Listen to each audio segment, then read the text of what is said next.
Well, good evening, everyone. Guess what time of day it is? It is It's time for Women with Grit time. Woo! Aren't you excited? I'm so I excited. am. Just a I great am. day. Today was Yes, a it's great been a great day. It is a great, great day. I was yes.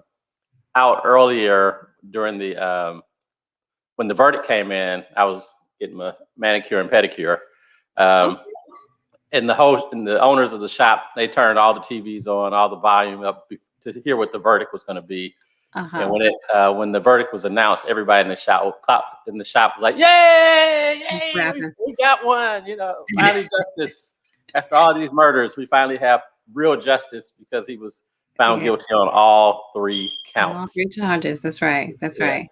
so that was New day. exciting. Exciting. Yes. So how are things going for you, Lee? How, other than the manicure, pedicure, and everything? That makes your day right there. It does. It really does. Yeah, we had an awesome day today.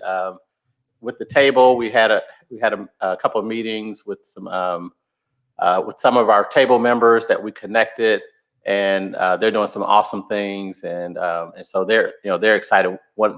The testimony came from, so it's a husband and wife team that they're Gary A Development, and the Uh-huh. testimony was that um, they have, it's been alluded to that because of their success has come not because as a result of hard work, but as a result of either doing something illicit or them fronting for somebody else, but not giving them the credit for actually being able to be successful for themselves. Hmm. And I shared with them that when I first got in, when I was, especially younger, when I was their age, people would always say that Lee was a drug dealer or something like that. And that's how he got his money. And I was like, man, I used to sling books, with the Southwestern Company door to door. But but it's just, it's one of those things. And it's very unfortunate that people think that people that look like us couldn't have the level of success that they had and that I had at that Hmm. those years. So, but that was awesome. We connected them with a really cool developer in town, Pat Emery, who did the Fifth and Broad project, and they just said, it's been that relationship has been phenomenal. He's able to make phone calls and actually teach them and talk to them about things that are helping them move forward. So, if you're interested in the table, go to thetableaction.com, www.thetableaction.com, and get more information. How about you, Sherelle? What's been going on in your world? Man, doing great, just taking care of the little guy, running around, making things happen. It's been a very busy week for us. This is a very, very busy month for us, coming off of everything that we did in March and just a continuation throughout the year. So I'm just so excited about all that we're doing. We've got, new products and tools and things like that. I'm chomping at the bit to actually share them, but I want to make sure that I give the team enough time to do everything that they need to do, Mhm. so that we can definitely make sure that we service everyone. So Right, right. I'm excited. I see the publisher of the Nashville Business Journal, Lori Becker, who was one of our guests, Hey, one of our Lori. early guests. I see Yes. her on there. Hey, Lori. Fellow women with grit. Yes. Man, phenomenal. And Mhm. speaking of which, we have another amazing guest tonight. Gracing the stage is Miss Jackie Griffin, who we will bring up here shortly. But before we do, Lee, I'm gonna kick it over to you so we can thank our sponsors and get this party started. All right. We want to thank Mr. Terrell Perry at Molet Investment Services. As I've mentioned to you all, he's taken over the reins and the chair and all the bills too at Molet Investment. Good thing it's got more income than outgo, but it's all Yeah. his responsibility now. So Terrell Perry Terrell at MoletInvestmentServices.com, TERRELL at MoletInvestmentServices.com. Terrell is a professional. He's there to help you determine your life insurance needs and also help you really build your financial plan to help you lead to building wealth. Mr. Leon Wright at MJC Insurance Group, MJCINS.com. His company will help you with all of your property and casualty needs. So when you're getting a new quote for your homeowner's insurance, give Leon a shout. They'll shop over 30 companies to help find the best fit for you and your needs. Every just because it costs less doesn't mean it's the best fit for your needs.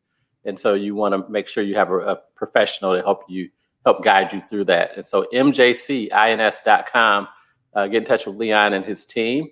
And of course, we have Vision Strategy Management, where they teach you to execute your vision. And that's Sherelle Lands. So SherelleLands.com, Vision Strategy Management. You can see some of her books in the background. So her books make great gifts and great tools for people that that are trying to move their careers and their lives forward. Also, check out her website for any classes that she has coming up. And I think there's some recorded video or some recorded classes online that you can have tons of recorded content. Yep. So check out the content. You can pick and choose what you want and what you need. And again, it's a great gift to share to someone that is also working on executing their vision. So SherelleLands.com. That's right. Well, I'm excited to bring up our guest, Jackie Griffin. But before I do, let me tell you guys just a little bit about this phenomenal woman. She is a trusted partner and authentic senior leader with over 25 years of diverse end-to-end supply chain experience, with a proven and solid track record for delivering consistent results while leading organizational transformation at all levels, ranging from strategy to execution. As a trained chemical engineer, delivering outstanding results across various industries, including pharmaceutical, consumer product goods, and telecommunications industries, is part of just who she is. She is passionate about developing and building talented and engaged leadership teams to unleash their full potential. She has earned the reputation of maximizing strengths within the team while engaging them into powerful levels that delivers above target business results. Outside of her professional commitments, she is an active member of Delta Sigma Theta sorority, and with over 32 years of sisterhood, scholarship, and service. And it's through her beloved sisterhood that she is able to continue to make a difference, and that is truly important to her. So without further ado, I bring to the stage Miss Jackie Griffin. Hey, Jackie. Hello. Good evening, everybody. How are you? I am fantastic. How are you guys tonight? Good. So excited to have wonderful. Yes. So happy to be here. Yes. Yes. So I see you're a soarer. So I see your red and everything. Yes, purposeful. What do you know about the red? I know a little bit about. We got some red around the house. We got some purple and gold around the house too. So. All right. I have some of that too. Okay. Got two divine nines gracing the stage with me tonight. I'm just me. All right. Hey, that's nothing wrong with that at all. Not at all. Yes. All right. Well, let's kick it off. Jackie, we would love to hear and learn from you. So tell us a little bit just about your unique story of grit, how you started, how you got to where you are today. Great. Before I get started, just again, want to thank you all for the opportunity to be here this evening. This, as we reflect on today, it's a historical day. So I'll say that. I want to start by saying, so how did I get started? I like to talk about my upbringing. So I was born in Mississippi to a single mom, independent. She was a school teacher. And the one thing she told me, she continued to tell me as I was growing up, she said, hey, choose something that you have passion about, but also make sure that passion is something that will pay you.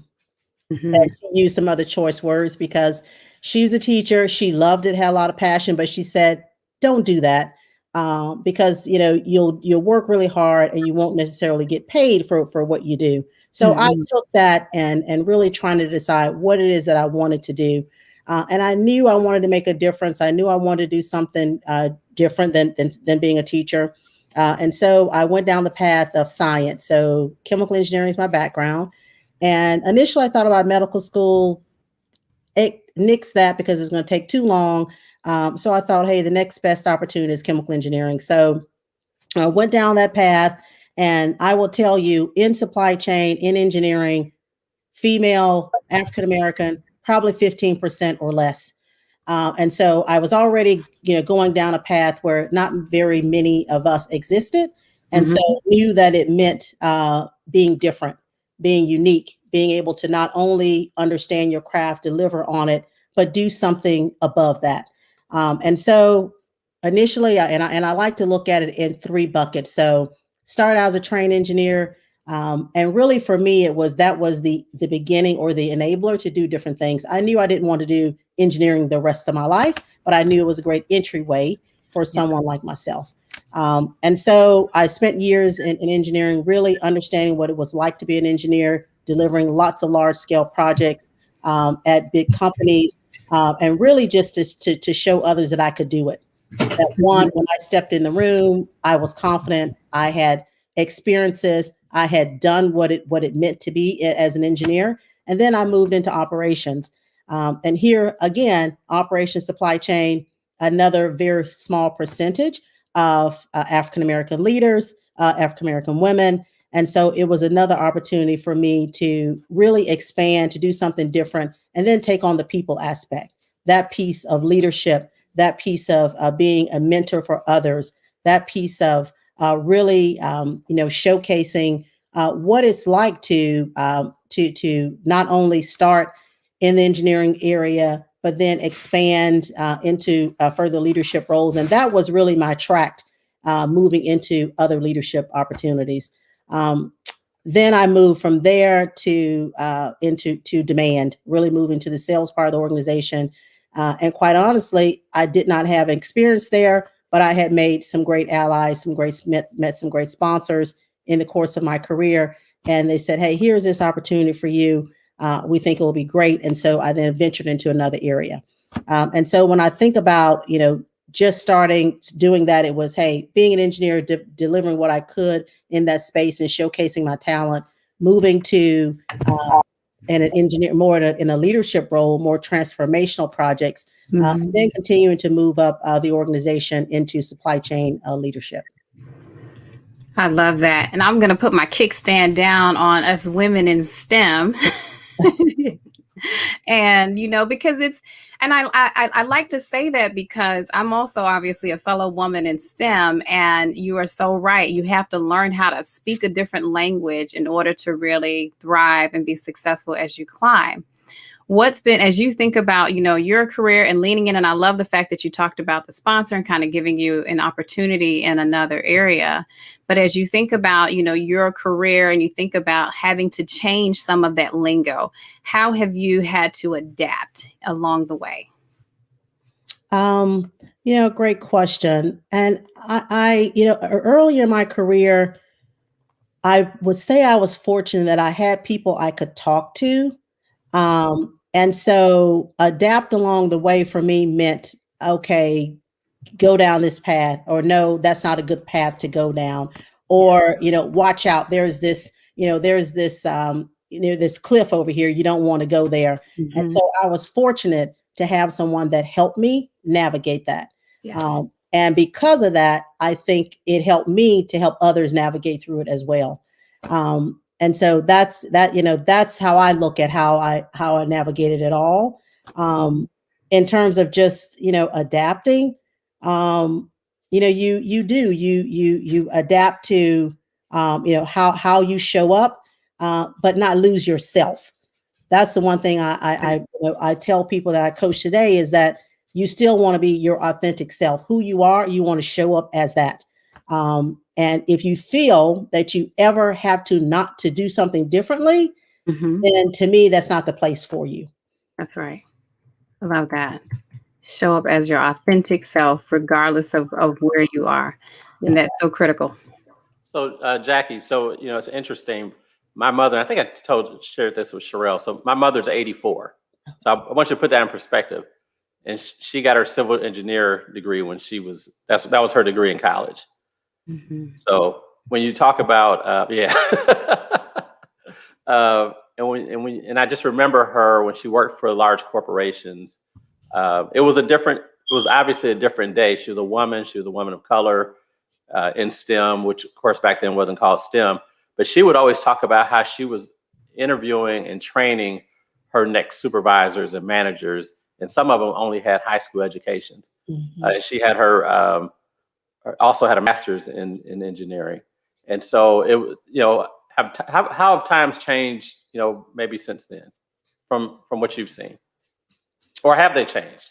Well, I think we still see some of that, right? Because at the end of the day, my philosophy is we have to be in the room. And when we're not in the room, we either have to have allies or sponsors that are in the room for us. And if we don't have that, then those things happen, like, hey, someone's coming for a role and they get the role and perhaps they don't have all the expertise or all the things that you would expect someone to have for that role, but they were connected in a different way. And so for me, one thing that I yes, I do believe there's a level of degree that you need for certain roles, but sometimes you can have the equivalent experience.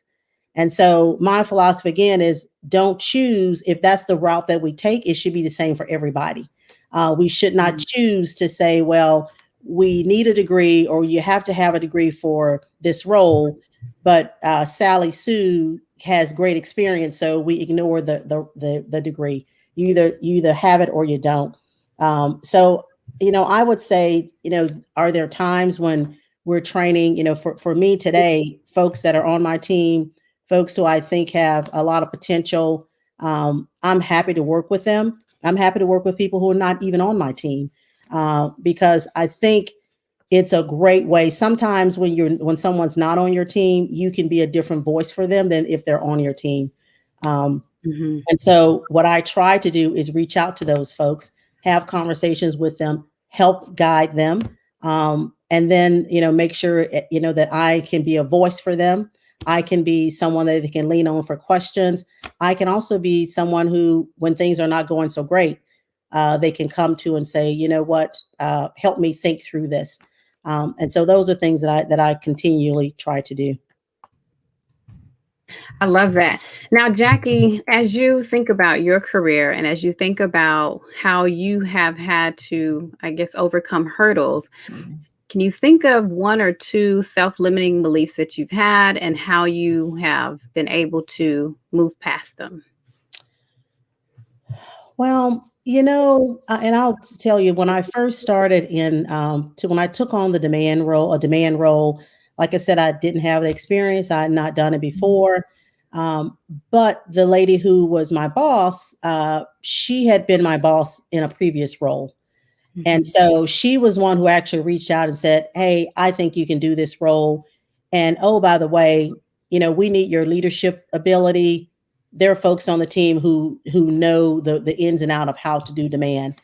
And I was self-doubting, right? It's like, oh my gosh, I'm not sure that I can do this role. And I think it was more of not that I couldn't do it, but the fear of failure. That, okay, I'm going to go. She has confidence in me. She wants me to move to take this role. I know nothing about this area of the business, and I'm going to be stepping into this role, and expectation is going to be, well, if she tapped you for this role, oh, you must be great. And so you have this fear of, I can't let her down. I can't let myself down. And so you start to self-doubt. Well, man, is this the right step? Should I do this role? And then you start to look for other affirmations around you. Should I take the role? Am I getting another signal? And I will tell you, she was true to her word. She said, no, I will support you. I will give you, the tools that you need. And it really was probably the best role that I could have ever had. Yeah.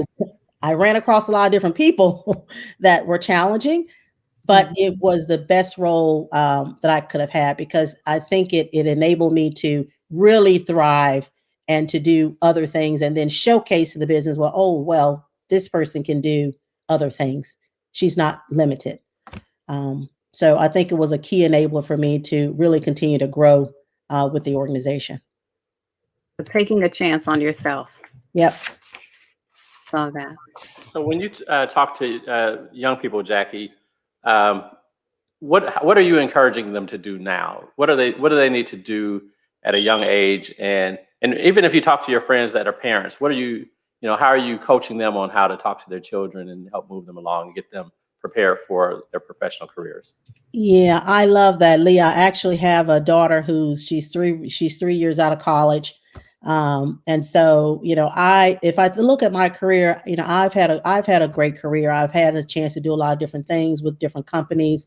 And the one thing I told her, I did stay at a company a long time. I mean, almost 20 years. And my advice to her has been, it is very different. So you don't have to feel like you need to stay at a location. You don't have to feel that, I got to stay at this company for a long period of time. And it's all about you. Yes, I had a great career. I did a lot of different things, but you always, when 20 years ago, 30 years, 25 years ago, you were focusing on, okay, what do I need for my family? What am I willing to take? You were very conservative in kind of risks that you took. And so what my coaching to her and to others is, take all the risk that you can. At this age, at this start of your career, take a risk, do different things, stay nowhere long. Because the minute there is an opportunity for the company to do something different, they won't think about that you've been there a long time. Say that. Yes, they will not think about that. So be selfish. Advocate for yourself. Tell people, it is okay to tell people, you know what? This is what I expect. This is what I accept. Again, 25 years ago, no one told me that it was okay to have those conversations. Today, that's my coaching counsel to young people, including my own daughter. Hey, name your place. Tell people what it is that you want and be confident in what you can deliver. At the end of the day, they accept it or they don't. They don't accept it. Guess whose loss it is? Don't fret about it. Bye-bye. It's your loss. Someone else will pick up on it. And so that is something that I continue to tell her, probably once a year. And I also tell them, keep your resume updated. It is okay to always know your self-worth, know how much you're valued, know what others think of you. And even if you're at the place and you're the happiest can be, drop your resume. Someone's looking, and you never know that time that you drop it to someone, it may be the best opportunity waiting for you. Wow, that's powerful. I think that definitely you and I are probably close to the same age. That's definitely, we didn't hear be prepared to leave every 2 or 3 years to go to another company. It was all about longevity with the company, and we have seen that companies are not loyal to their employees, even though their employees may be loyal to them. Yeah, so exactly. So that's really good advice. And then how have you coached her or talked to her about seeking mentors or sponsors to help move her career the way your sponsor helped you with yours? Yeah.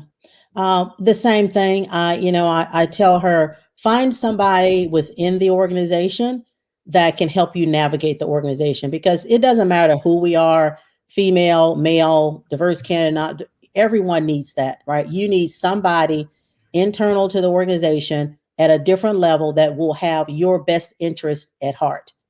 And it may take time to figure out who that right person is, but find that person. When you find that person, you stay connected to that person, because it is a small world. I mean, I'll look at even the company that I'm in today. I interviewed for this job, and at the time, I did not know that there were folks who I knew from my past were at this company. And after I'd interviewed, the guy said, "Hey, did you know that, this guy and this lady, they've already given," and I was like, "No, I had no idea."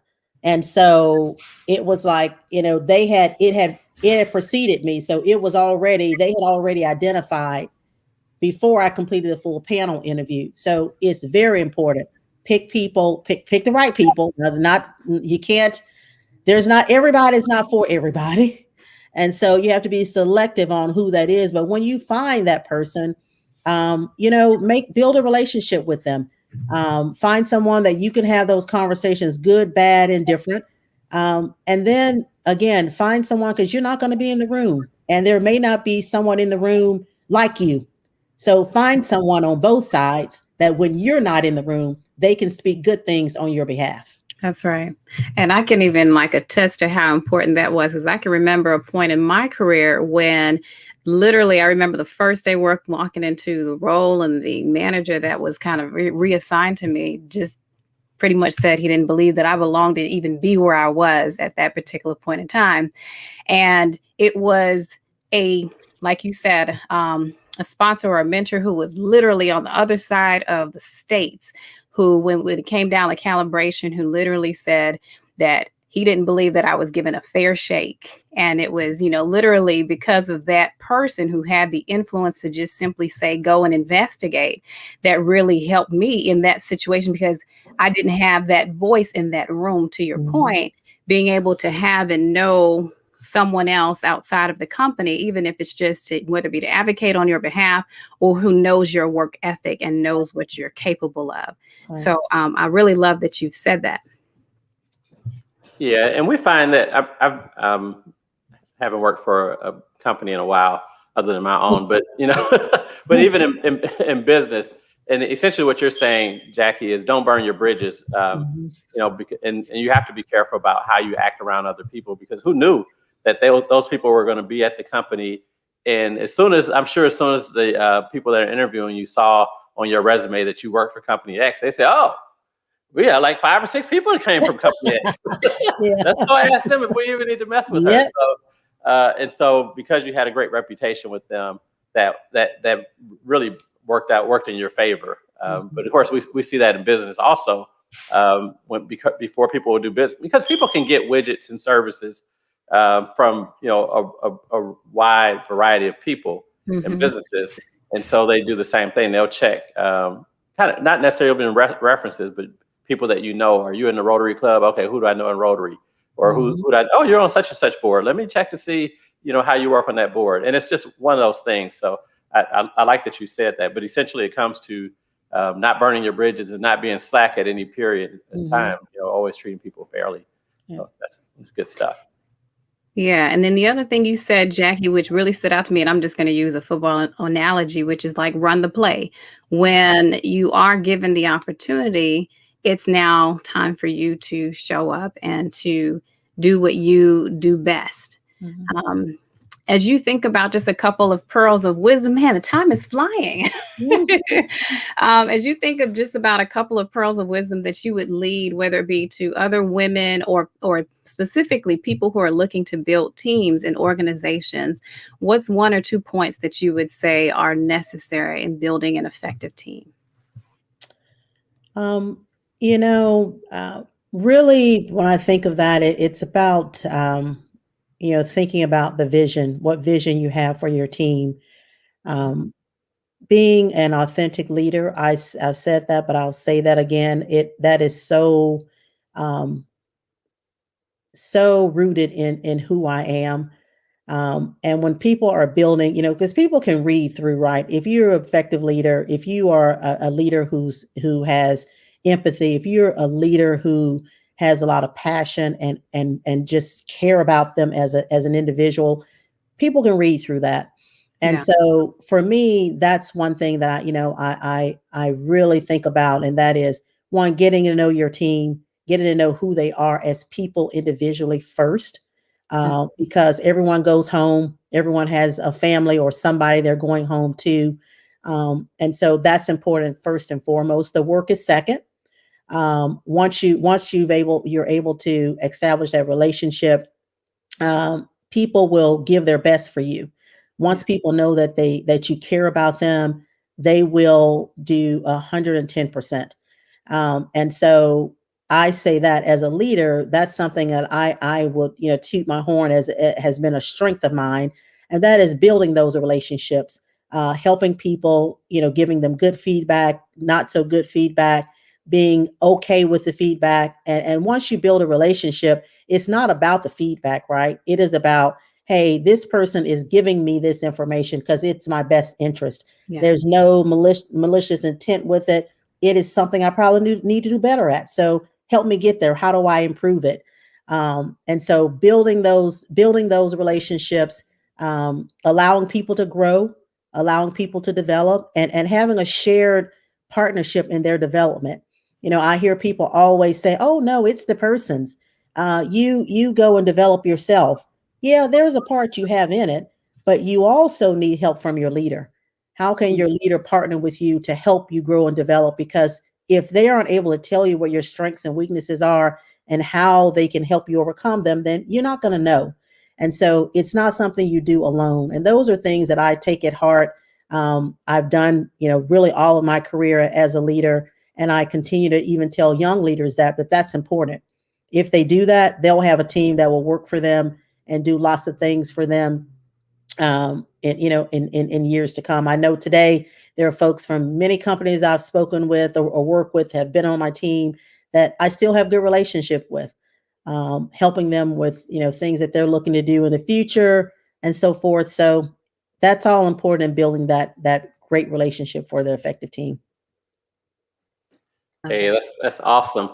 Hey, Jackie, yeah, time has gone by so fast. I probably was talking too much, Lee, but no, it's just time. I mean, we're all listening. I mean, well, so let me put it this way. You're getting shout outs from Cheryl Kofi, Eldrick Ware, who said, your words are words of wisdom. Sharice Neal Baker, the epitome of a servant leader. Mm-hmm. Talking about you. And Claudie James, proud of you, Jackie Horton Griffin. So so people are listening in. Okay. Yeah. Nobody thank you, everybody. Yeah, they're sending hearts and and nice emojis. They're not saying send me coffee so I can stay away. And Joanna on another feed says that you are an outstanding leader and a true example of grit. Okay. Mm-hmm. Yeah. So we're you're getting some shout outs here.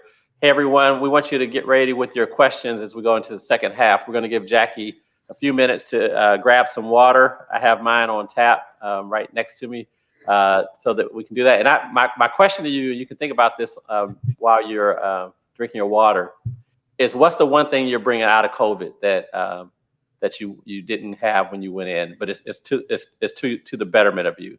So Okay. that's my question. Okay. But we'll give you a break and we'll see you shortly. Okay. Thank you. So we want to thank Jackie for the first half of the show, Sherelle. I mean, she's bringing the knowledge. Yes. What do you think? I mean, I know you knew her already, but what's your highlight so far? I got a page. Just one.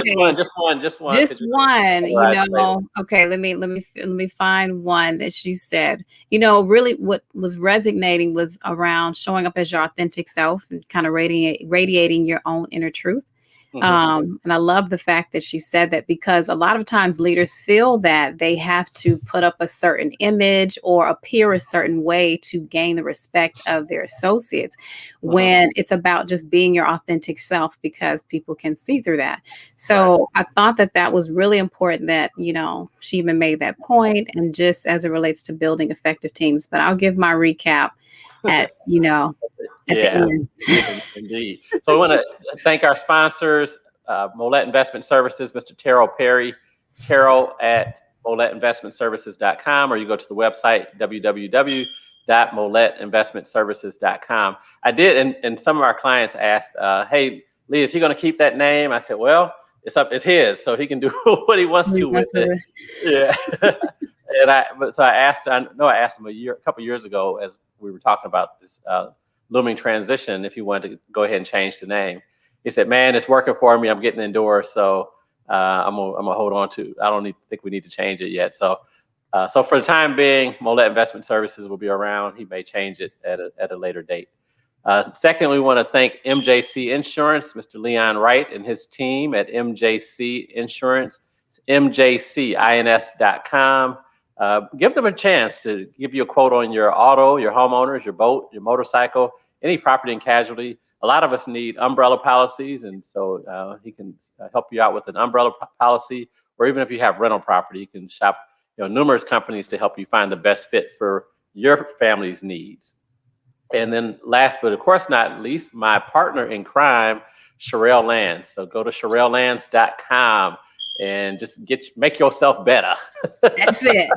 We investing in betterment over here.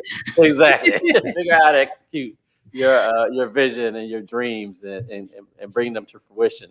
There are a lot of dreams and visions in people's heads, and that's just where they are. It's like those sugar plums that are dancing in the air. Gotta get them down.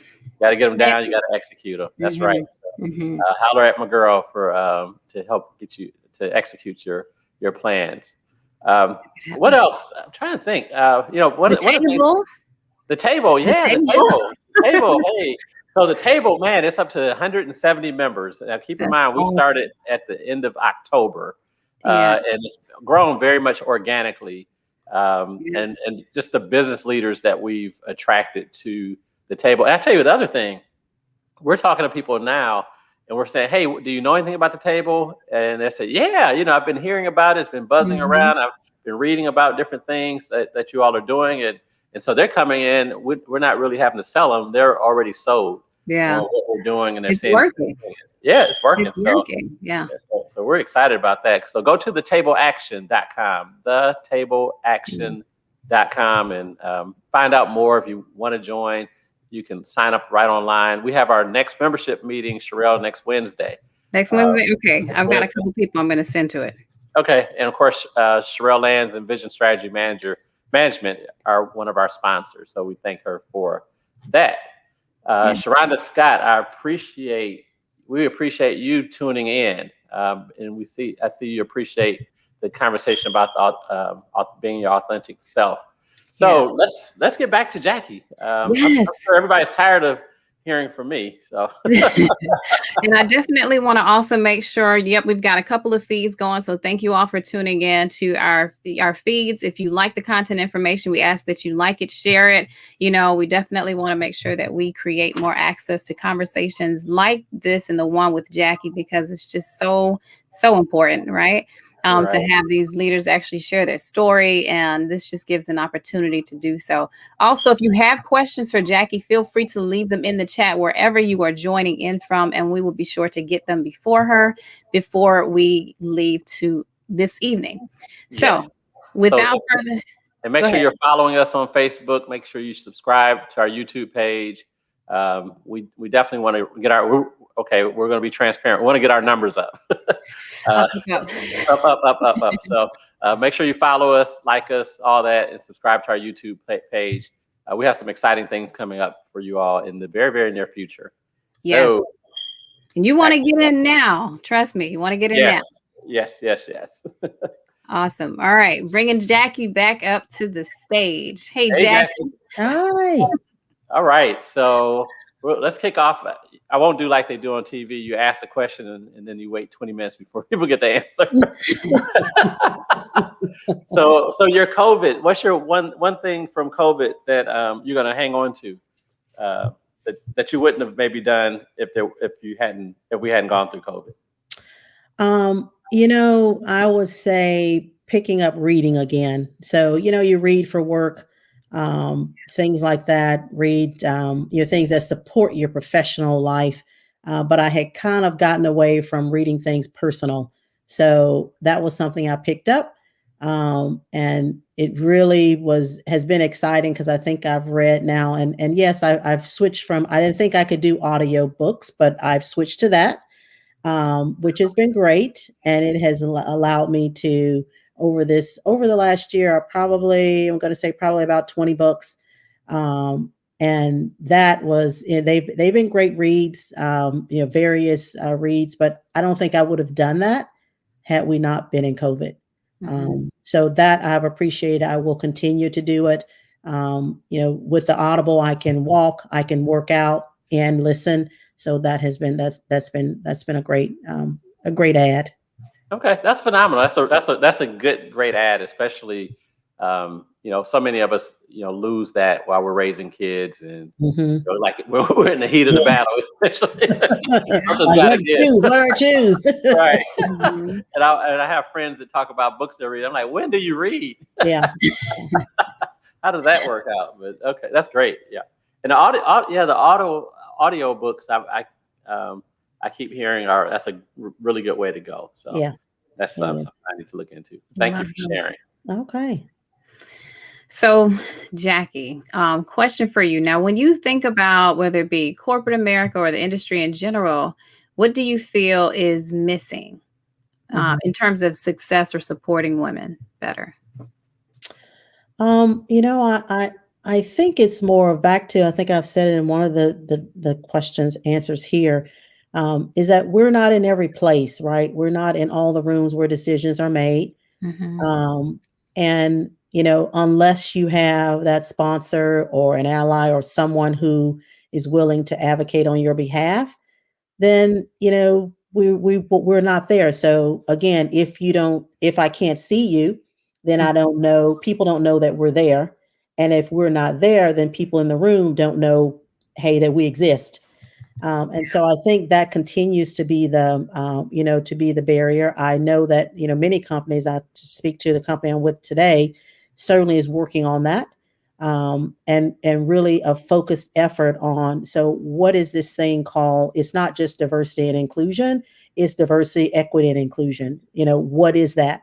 And how do we, really drive that differently?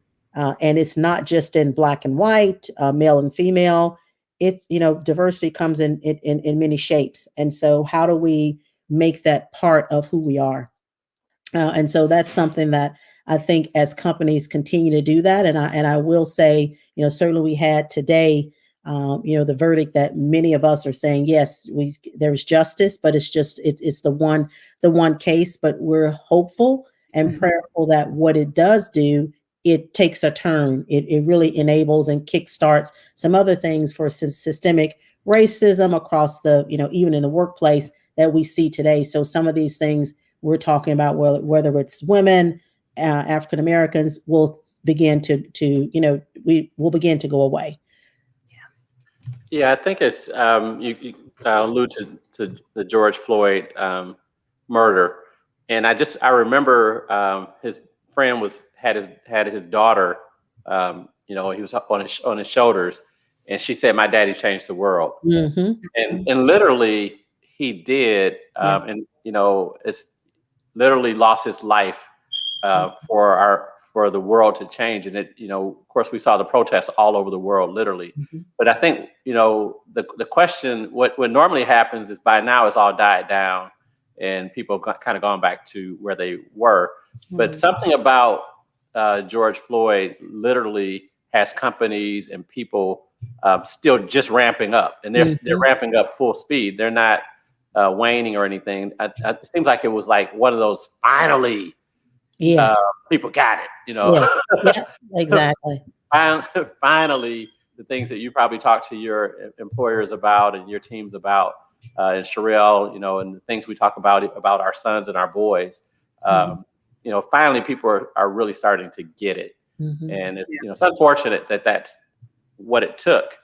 But I think that and of course with the verdict today, this is the first time that I believe that an officer has been Yes. fully charged Mm-hmm. and fully convicted Mm-hmm. on a murder like this. So, um, Yeah. it does show some change, and of course we have a long way to go Mm-hmm. because it's truly systemic. It's not, it didn't just pop up from Right. time to time. So what what's your advice? And it's very interesting. Of course, a lot of people that I talk to that are one of few, or if not the only, senior level person of color in their company have found themselves leading the DEI charge at their company.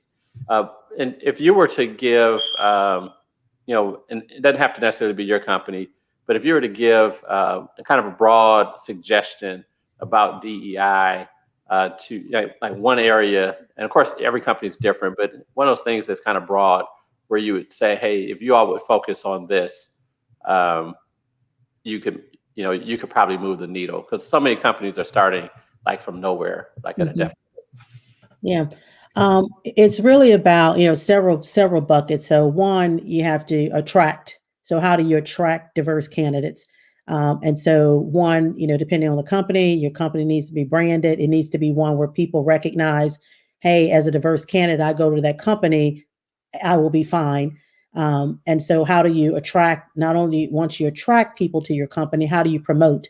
How do you promote folks within the company so they go, yeah, I can see that I'm promotable through this organization, making sure that you have, the attrition is not high so that you retain them. So after you promote them, how do you retain them? And then how do you influence? So you think about internal and external to the organization. How do you take that lens of diversity, equity, and inclusion and influence not only internal to your organization, but external, because that all matters. I would say if people take a look at that and make that their template, you can start making some traction. I will also say that, one thing when we look at kind of diversity, equity, and inclusion, it really is not about, I think some people go wrong when they make it just about where it's one-sided. So it is, hey, we need to get more African Americans. Well, yes and no. It's deeper than that. And so not only getting African Americans, but there are other, diverse candidates as well. But it's about getting people at all of the levels. Because if you say you want diversity and you people can start at the entry level, which people always do. I'm going to start at the entry level and I'll bring in people. So guess what? My stats went up. No, it didn't, because you're sitting at the top and you have zero. Yeah. So you have to be very deliberate about where you bring in people, and you need to bring them in at all levels. And you need to keep them there at all levels. So I think if people do that and then start, no one wants to talk about this one, but I think this is which will get companies, needs to be tied to compensation. So guess what? You as an organization, if we want to bring people in, so you take your top leader, if you're not meeting that target to bring in diverse candidates, guess what? You're probably not going to get the bonus. So just making some hard choices about if you really, really are into making your company diverse and inclusive. Mm-hmm. I would definitely say that as well. Jackie, it has to be tied to a metrics for sure within the organization, and not a part, in my opinion, not specifically a group, but to your point, it is influenced and driven by the leadership within the organization. And it's seen as a priority, and it's important to the organization. I want to ask a question. Liam asked you a question, which is simply around when you think about the men and the impact that men have had in your career, what would you say it has? What influence? Am I asking your question right, Lee? What impact do men have in your career? Yeah. Okay. Yeah. It's interesting. We at my company, we had for Women's Month, we had a women's panel, and as part of that, the one thing that we chose to do was, it wasn't just about having women on the panel, but we also needed to have men on the panel. And why? Even though it was Women International Month, because men have an influence on women in the workplace. I think of it as this way. All men have a mom, have one or had one. They likely have a wife. If they don't, they have a partner or friend. Chances are they probably got a daughter. And so, when you think about all of those, the influence of men, think about the discussions that they will have with their mom or with their wife or even with their daughters, and what the respect they would want for them in the workplace.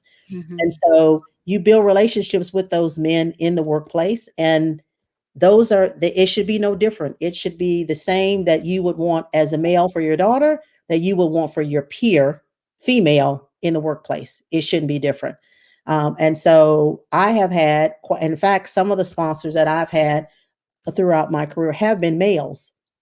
And it's simply been someone who had a vested interest, say, hey, you know what? I support you. I think you're doing great things. I'm here to help you.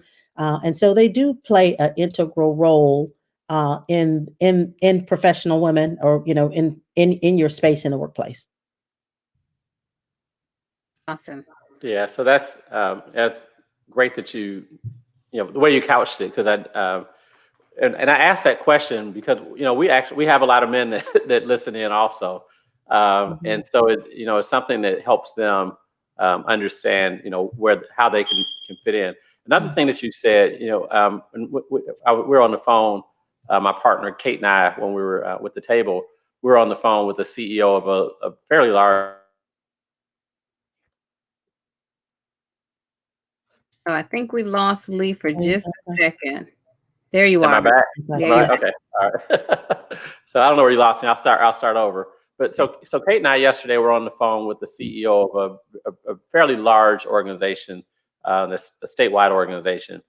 And one of the things that the CEO asked, she said, how do I keep African American men in my organization?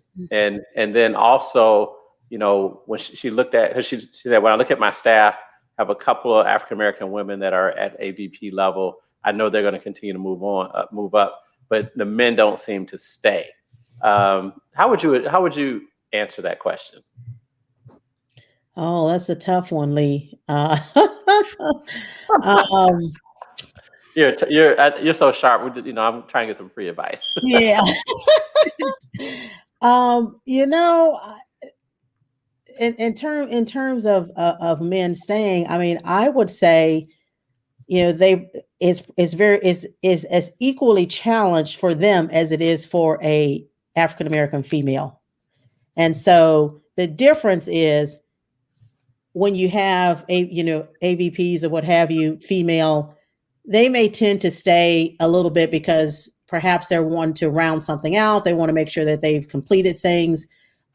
Men perhaps are, maybe there's something different, something better. And so they will choose to go on.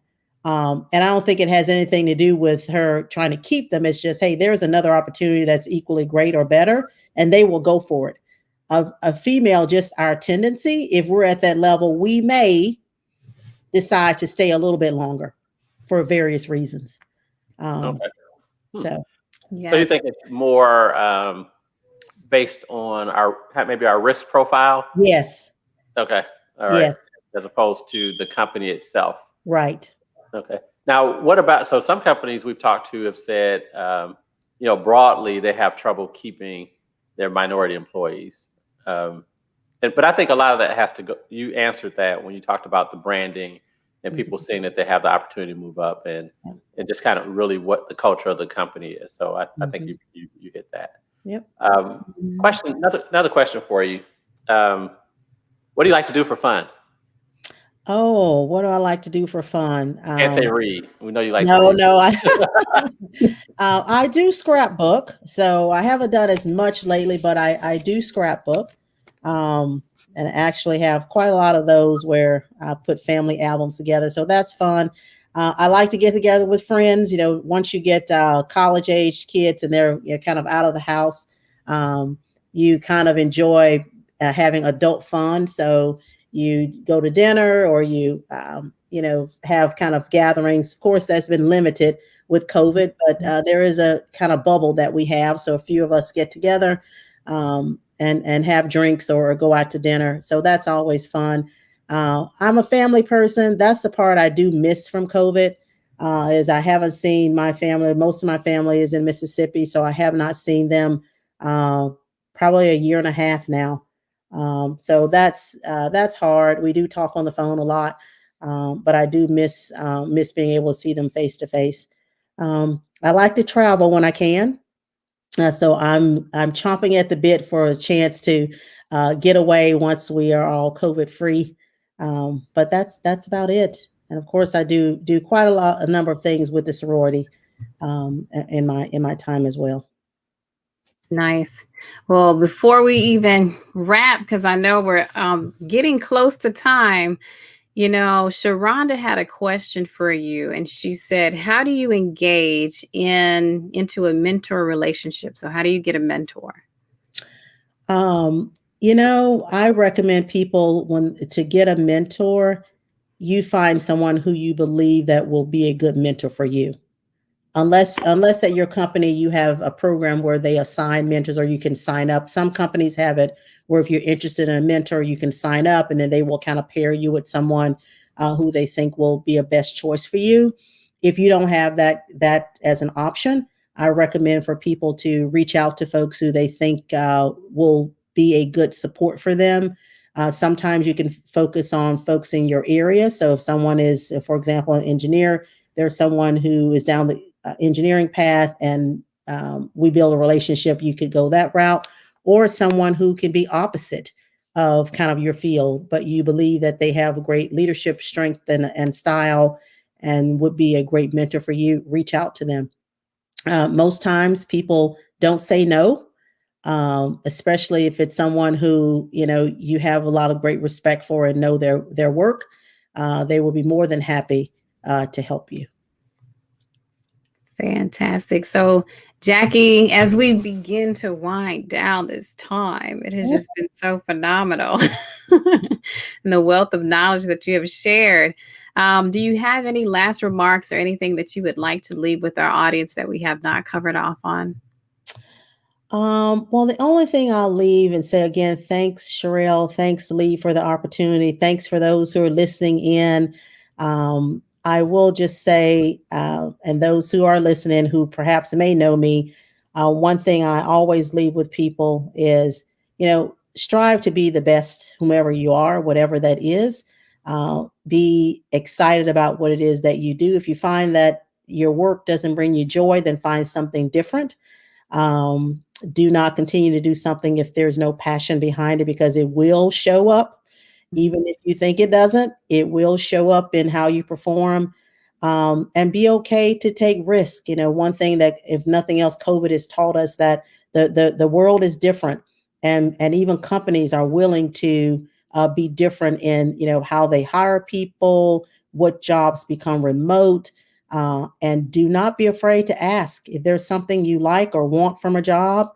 Now is the time, because I think people have shown that a lot of things can be done remotely.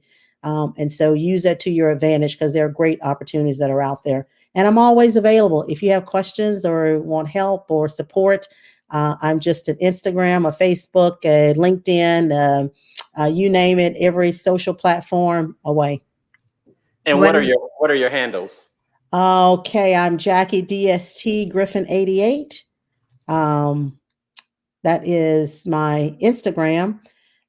Twitter, I have to check, Leah. I'm not sure. I am Jackie Griffin on LinkedIn. And then on Facebook, I'm Jackie Horton Griffin. Fantastic. Yes. All right. Well, let me give the quick recap before we close out on you all. Just a phenomenal time with Jackie. And thank you so much again for availing yourself and for sharing all of your wisdom and the years just of your leadership, which is just phenomenal. So thank you. So a couple of quick key takeaways is, do something that you are passionate about and that you can get paid for. Have people in your corner who can help you along the way. Don't just try to go it alone, but also co-develop. So make sure that you show up as your authentic self wherever you are, whether it be as an individual or as a leader within an organization.